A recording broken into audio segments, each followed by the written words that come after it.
esta tarde maravillosa.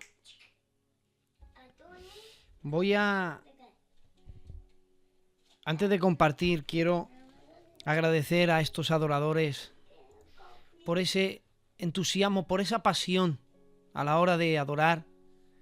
Es cierto lo que decía mi hermano Quilino, que Dios bendiga este matrimonio. Mi hermana Rocío, mi hermano Quilino son maravillosos. Y es cierto, el otro día mi hijo, tengo un niño que tiene Instagram, y me dijo, mira papá, están cantando y mira cuánta gente les está viendo, y cerca de 1000 personas adorando. Y yo creo que han puesto más entusiasmo ahora, habiendo poquitos conectados, y eso, hermanos, dice mucho de una persona. Así que yo quería bendecirles y bendecir al hermano, que no he tenido el placer de escucharle nunca, pero no va a ser la primera vez, porque ya me encargaré yo de ponerme en contacto con él, porque me ha hecho muchísimo bien también. Bueno, he estado meditando qué compartir. Mi única intención, hermanos, es hacerles bien. Yo tengo un consejico de la parte de Dios. Hoy Madrid, hermanos, Madrid se acostó llorando y se ha despertado llorando, hermanos, por la pérdida de un príncipe del Evangelio, como ha sido nuestro queridísimo el tío Jen. Y hermanos, estoy triste. Hoy es un día triste, apenas he dormido, estoy un poco cansado, pero quiero haceros bien hoy con una palabra. Vamos a la Escritura, todos aquellos que me quieran acompañar, en el libro de Lucas, en el capítulo 7 y el verso 18, dice así la palabra del Señor. Dice: los discípulos de Juan le dieron las nuevas de todas las cosas, y llamó Juan a 2 de sus discípulos y los envió a Jesús para preguntarle: ¿eres tú el que ha de venir o esperamos a otro? Cuando pues los hombres vinieron a él, dijeron: Juan el Bautista nos ha enviado para preguntarte: ¿eres tú el que ha de venir o esperamos a otro? Y en esa misma hora sanó a muchos de enfermedades y plagas y de espíritus malos, y a muchos ciegos les dio la vista. Y respondió Jesús y les dijo: id y haced saber a Juan lo que habéis visto y oído. Los ciegos ven, los cojos andan, los leprosos son limpiados, y los sordos oyen, los muertos resucitados, y a los pobres les es anunciado el Evangelio. Y bienaventurado aquel que no halle tropiezo en mí. Dice el verso 24: cuando se fueron los mensajeros de Juan, comenzó Juan a decir a la gente: ¿qué salisteis a ver al desierto? ¿Una caña sacudida por el viento? ¿Más que salisteis a ver a un hombre cubierto de pieles delicadas? He aquí que los que tienen vestiduras preciosas viven en deleites, y en los palacios de los reyes están. ¿Más que salisteis a ver a un profeta? Sí, y os digo que más que un profeta.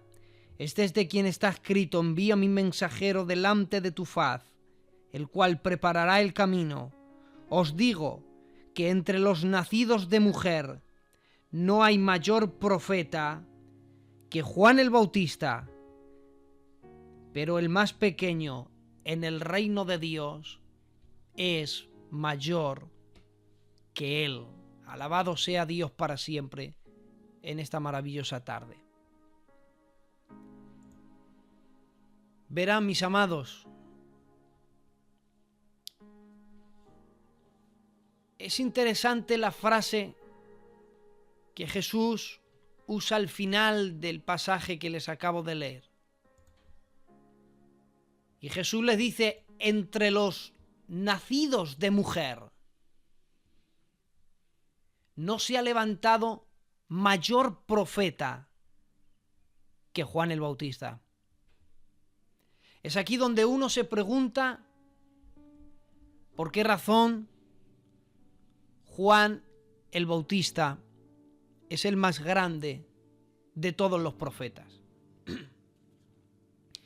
Cuando se refiere que Juan el Bautista es más grande que todos los profetas, se está refiriendo que es más grande que todos los profetas del Antiguo Testamento.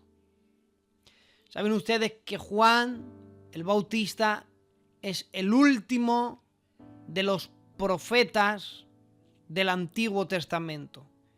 Digo, él es el último de los profetas porque el último profeta fue Cristo, al cual se le llama el profeta. Él no es uno de ellos, él es el profeta. Por lo tanto, el último de los profetas del Antiguo Testamento fue Juan el Bautista.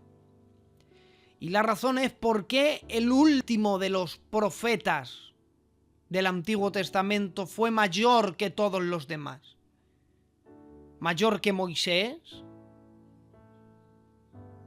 Que miren los milagros que hubo en Egipto y los milagros en el desierto, mayor que Isaías, que vio grandes visiones, mayor que Jeremías, que lo tomó Dios con 16 años, mayor que Ezequiel, donde vio gloria de querubines y vio visiones, mayor que Daniel, que habló con el ángel Gabriel en una ocasión, a quien se le reveló el misterio de las 70 semanas, mayor que Jonás, que vivió dentro del interior de un pez, y eso es misterioso, pero vivió.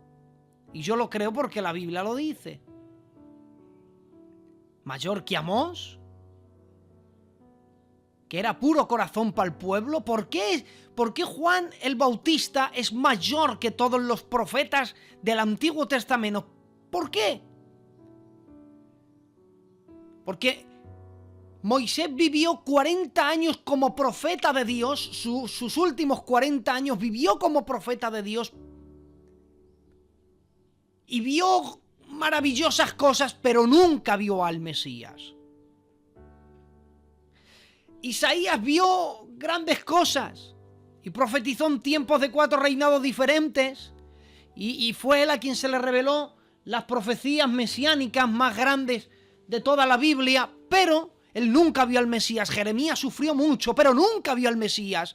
Ezequiel vio la gloria de los querubines, pero no vio la gloria del propio Mesías. Daniel vio y habló con el ángel Gabriel, pero él nunca vio al propio Mesías. Ni Jonás tampoco, ni Amós, ni ninguno de los profetas. Sin embargo, Juan el Bautista es el único profeta del Antiguo Testamento que ha anunciado en su mensaje la venida del Mesías, pero no solamente ha anunciado la venida del Mesías, es que también lo ha contemplado y para colmo de bendiciones ha sido quien lo ha bautizado.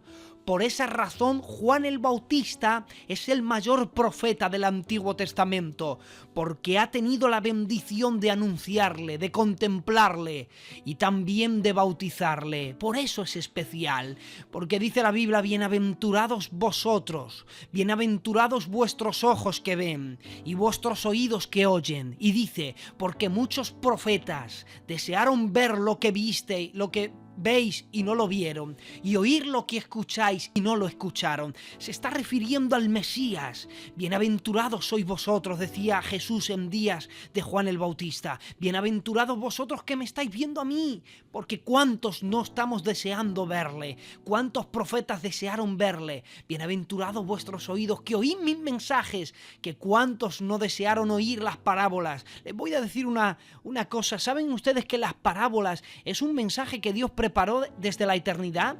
Antes que Dios crease el mundo, Dios ya estaba planificando en su lista de mensajes las parábolas.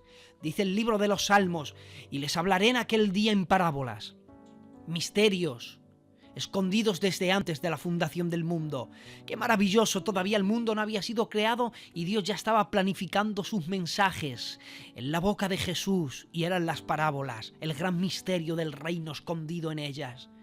Por eso Juan el Bautista es el más grande de todos. Juan el Bautista no solamente es grande por la dicha de anunciarle, de verle, de bautizarle. Juan el Bautista es grande porque es el único que se atrevió lo que muchos normales no se atrevieran, y era decir las verdades a todo el mundo.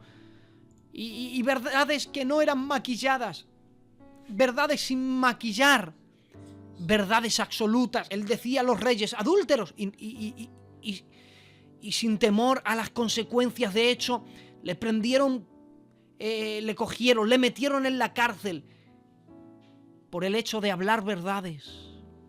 Se hizo amigos del pueblo, pero enemigos de reyes, enemigos de religiosos, por hablar la verdad. Y Juan fue el preso más libre que uno podía sentirse, por la razón de que él amaba la verdad por encima de todas las cosas. Más que nunca tenemos que ser apasionados de la verdad. Y más que nunca tenemos que buscar la verdad en los días que estamos viviendo. Pero más grande que Juan el Bautista fue Jesús. Jesús fue más grande que Juan. Me encanta el detalle que dice la Biblia en Mateo capítulo 4, verso 15. Dice: tierra de Zabulón, tierra de Neftalí, camino de mar, al otro lado del Jordán, Galilea de los gentiles. Dice: pueblo asentado en tinieblas, vio la gran luz. Es increíble, hermanos. Miren, cuando nosotros analizamos lo que Juan producía con su mensaje y lo que Jesús producía con su mensaje, arrastraban ambos multitudes. ¿Ustedes nunca se han preguntado por qué razón nunca predicaron juntos? Vamos a ver. Si Juan arrastraba multitudes por un lado, Jesús hubiera arrastrado multitudes por otro, ¿por qué no predicaron juntos como compañeros? ¿Sabes por qué no predicaron juntos Jesús y Juan? Porque escuchen, Jesús no predicó hasta que Juan no entró preso. Cuando Juan entró preso, que ya no podía predicar, es que Jesús comenzó a predicar. Pero aun cuando Juan estaba predicando, Jesús no predicó. Dice la Biblia que se fue a la tierra de Zabulón y Neftalí, y dice que allí el pueblo asentado en tinieblas vio la luz. No habló nada. Vieron la luz en su persona. ¿Por qué no predicaron juntos? Porque Juan, he dicho que era un profeta del Antiguo Testamento. ¿Sabes que todos los profetas del Antiguo Testamento hablaban lo que el Padre quería, inspirado por el Espíritu Santo? Es decir, que cuando el Padre quería dar un mensaje, el Espíritu Santo venía sobre un profeta, hablaba la palabra que el Padre quería. Por eso es que Jesús no habla, porque en la Santísima Trinidad hay un orden de prioridades, y en el Antiguo Testamento era el tiempo del Padre, por eso el Hijo no habla. Porque si predica Juan y predica Jesús, ¿a quién oyen de los dos? ¿Al Padre o al Hijo? Y la Biblia dice que Dios no es Dios de confusión. Por eso, primeramente, Jesús, antes de ser el primer protagonista, Jesús tuvo la gran humildad de ser el segundo. Esperó a que Juan el Bautista terminara su ministerio. Y porque prendieron a Juan y lo metieron en la cárcel. Si no, Jesús no habla hasta que Juan el Bautista no hubiera acabado el ministerio. Jesús no hubiera predicado. Pero aunque él no habla, él entra en una tierra y sin hablar brilla. Y dice la Biblia que la región asentada en tinieblas y en la sombra de muerte vio la luz. Porque más que nunca en este tiempo que estamos viviendo, tenemos que ser luz. Y tenemos que ser luz en medio de nuestra casa. Y tenemos que ser luz en medio de nuestra familia. Y más que nunca, aún sin hablar, hermanos, tenemos que ser luz. Y transmitir a la gente con nuestra paz, con nuestra calma, con nuestra confianza en Dios, un estado, hermanos, de cristiandad sobre todas las cosas, que vean en nosotros la luz de Jesús. Ya no hay púlpitos donde nadie puede subir y lucirse, hermanos. Pero para dar luz no hace falta hablar. La estrella que brillaba en el cielo, que guió a los magos a través del desierto, dice la Biblia que cuando los magos llegaron dijeron: ¿dónde está el rey de los judíos? Su estrella hemos visto en el oriente, venimos a adorarle. Imaginaron la escena, hermanos, imaginaron la conversación. Ustedes imagínense, pero ¿qué hacéis aquí, magos? Les diría Herodes. Bueno, venimos aquí porque ha nacido el rey de los judíos. Pero a ver, ¿a vosotros quién os ha dicho eso? Y ellos dirían: nos lo ha dicho una estrella. Vamos a ver, ¿cómo que os lo ha dicho una estrella? Si las estrellas no tienen boca, las estrellas no hablan, las estrellas brillan en el universo. Y dirían: precisamente hemos interpretado el mensaje en su forma de brillar. Porque no hay mayor mensaje que aquel que se transmite brillando. siendo luz, hermanos. ¿Cuántos cristianos hay en el hogar donde vives? Ojalá sean todos. ¿Cuántos cristianos hay en la familia más cercana que aunque estamos confinados, nos vemos por videollamada, nos hablamos por teléfono, que ven en nosotros como hijos de luz? ¿Ven la luz? Jesús es más grande que Juan porque Juan era una voz que clama en el desierto, pero Jesús es el verbo. Juan fue un mortal creado y Jesús fue el creador. Juan, cuando bautiza a Cristo, se queda fresquito en el agua, pero Jesús se va al desierto, llevado por el Espíritu. Porque escuchen, no hay mayor lugar de entrenamiento que el desierto. Y cuando Juan, estoy en la recta final, he dicho unos minutos nada más, hermanos, porque tenía algo preparado, pero en el último momento el Señor, el Espíritu Santo ha recordado este pasaje, así que he cerrado mi Biblia y quiero predicar lo que Dios está pusiendo en mi corazón. Juan el Bautista cae preso. Y cuando Juan el Bautista cae preso, él envía a 2 de sus discípulos, hermanos.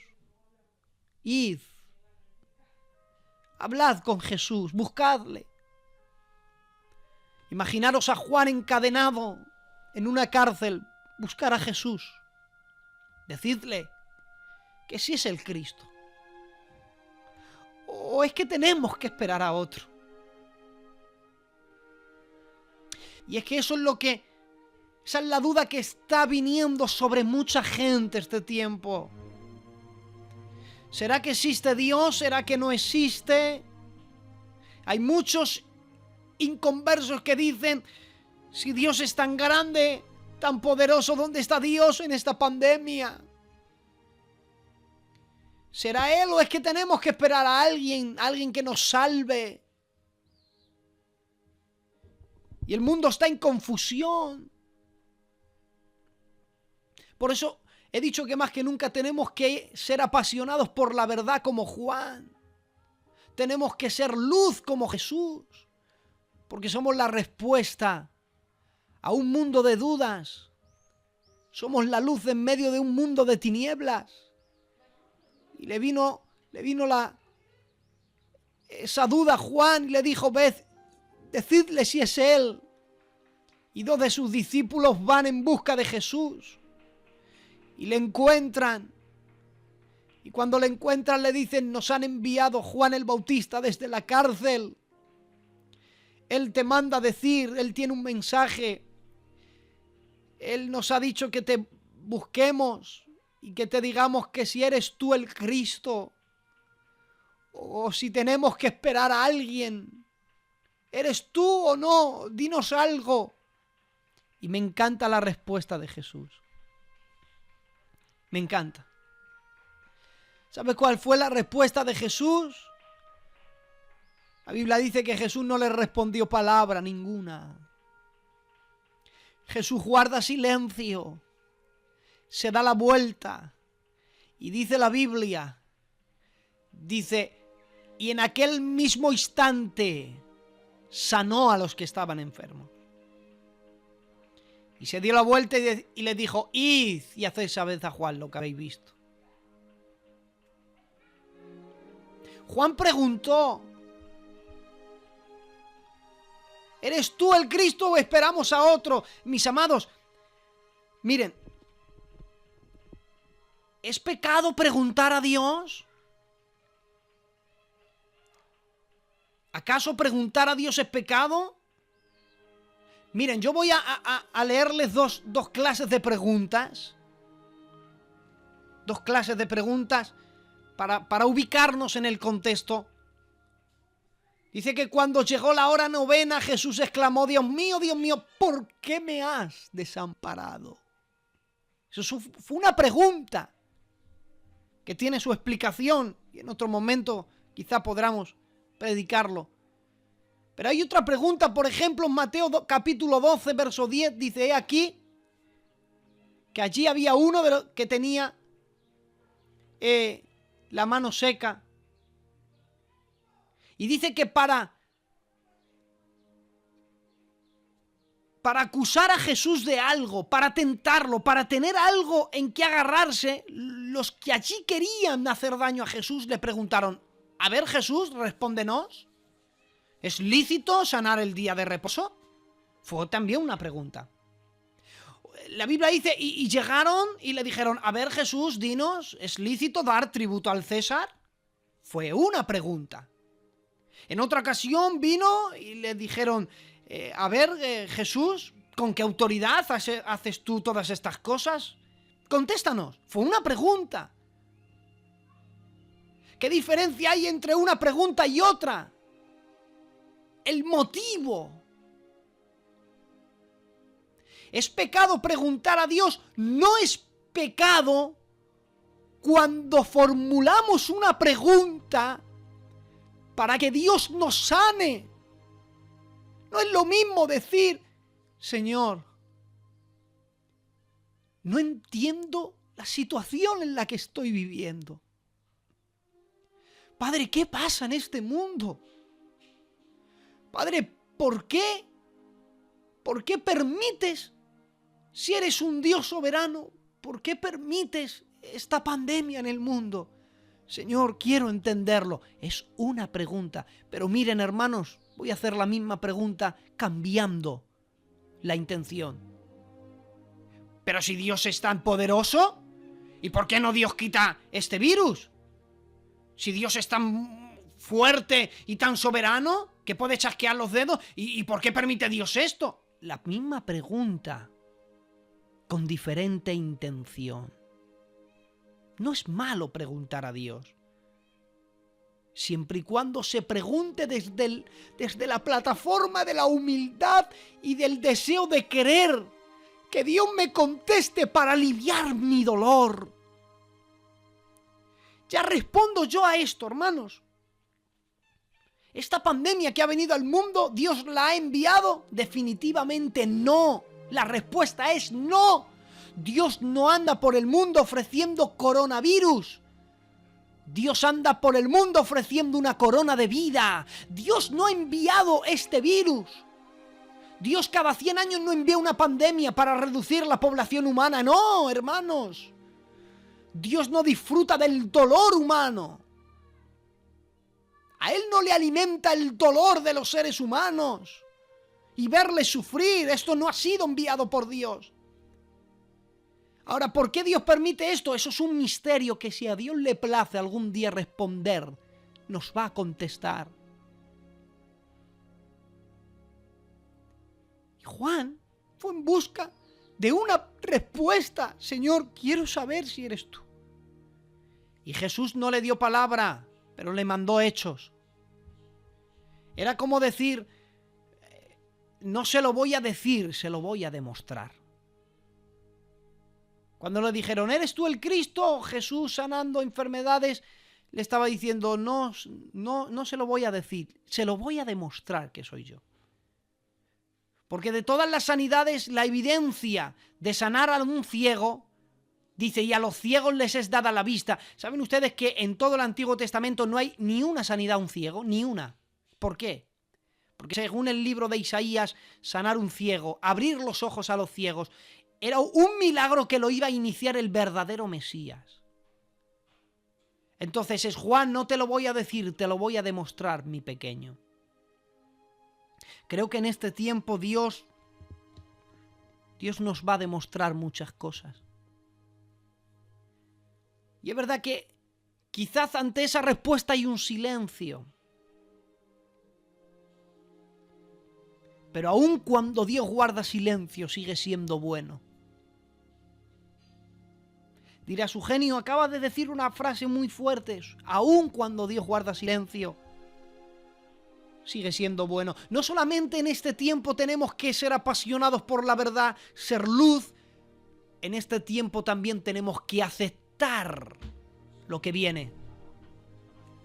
También tenemos que aceptar lo que viene, hermanos. Aun cuando no entendemos, mire, si ustedes cogen el pasaje, la respuesta que le da Jesús, Jesús citó ahí un texto de la palabra. Pero si ustedes comparan el texto que cogió Jesús, falta algo. Cuando le dijo, ¿eres tú el Cristo? Él se dio la vuelta y sanó, y luego se dio la vuelta a Jesús y le citó un texto de Isaías. Ve y dile que la gente es sanada, que los endemoniados son liberados, que a los pobres les he predicado el Evangelio, díselo. Pero en todo ese texto, en el libro de Isaías, hay una frase que no se le dijo a Juan. Y la frase es, en Isaías, junto con todo ese mensaje estar para dar la apertura, yo he venido para dar la apertura a los presos. Pero Jesús le envió todo el mensaje, pero no le envió para dar la apertura a los presos. Y se lo va a decir a un preso. Es decir, que cuando llegan con el mensaje, Juan, que está preso, y dice, mira, ya hemos visto a Jesús. ¿Habéis visto a Jesús? Y los discípulos dirían, sí, Juan, le hemos visto. ¿Le habéis preguntado si es el Cristo? Ellos dirían, sí, se lo hemos preguntado. Bien, ¿qué os ha respondido? Y los discípulos dirían, bueno, Juan al principio no nos respondió nada porque se dio la vuelta y empezó a sanar enfermedades. Y los paralíticos empezaron a levantar. Y uno trajo un muerto y fue resucitado.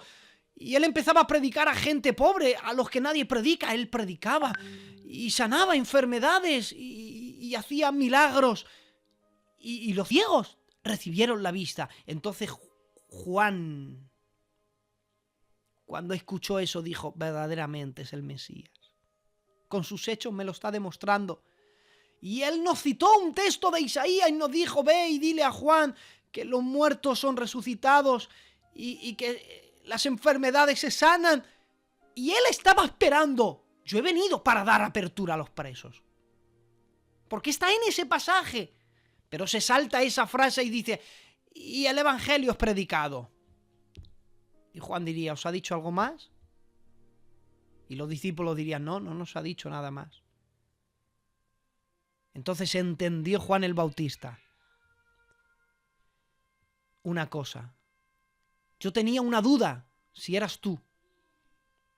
Ya me has aclarado con tus hechos que tú eres un Dios poderoso. Pero también me estás diciendo que no me vas a sacar de la cárcel, que voy a morir aquí dentro. Por eso Juan el Bautista fue el más grande de todos los profetas del Antiguo Testamento. Porque supo aceptar la voluntad de Dios. Él supo aceptar que las enfermedades se sanaran, que los endemoniados se liberaran, que el Evangelio fuera predicado a los pobres, pero también aceptó que no le sacaran de la cárcel.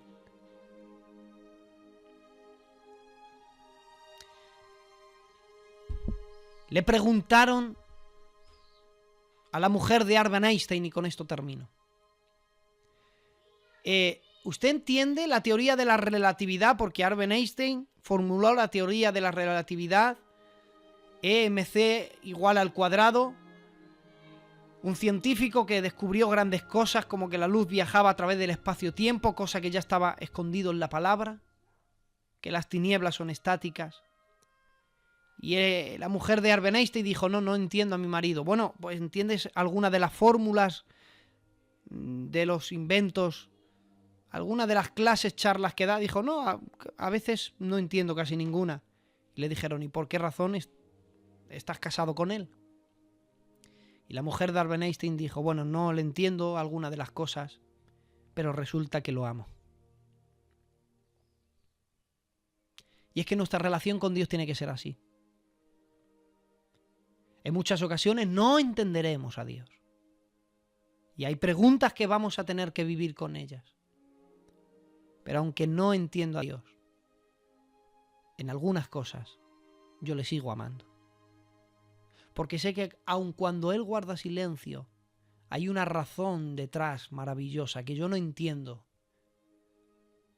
pero que es bueno para mi vida. La paz, y termino, la paz de Dios no está fundamentada en entender a Dios. Porque a veces vivimos cosas que no entendemos, pero la paz no está... fundamentada en entender a Dios. La paz la fundamentó Dios en confiar en Él, aun cuando no le entendemos. Por eso Job tenía paz. Cuando lo perdió todo, tenía paz. Y llegó a decir en una ocasión, aunque Él me matare, es decir, Él nunca me mataría, pero si lo hiciera, bueno, pues todavía esperaré en Él. Eso era una confianza en Dios a ciegas. Aun cuando no entiendo lo que vivo, te sigo amando. Ni tribulación ni angustia, ni persecución o hambre, ni lo alto, ni lo bajo, ni lo estrecho, ni lo pasado, ni lo porvenir, ni ninguna otra cosa creada me separará del amor que tengo a Cristo Jesús, mi Señor y Salvador. Muchísimas gracias por esta invitación. Les he predicado lo que Dios ha puesto en mi corazón, hermanos, y espero haberos hecho bien en esta maravillosa tarde. Gracias al pastor, a la iglesia, gracias a los hermanos salmistas. Gracias, hermanos, que Dios les bendiga mucho.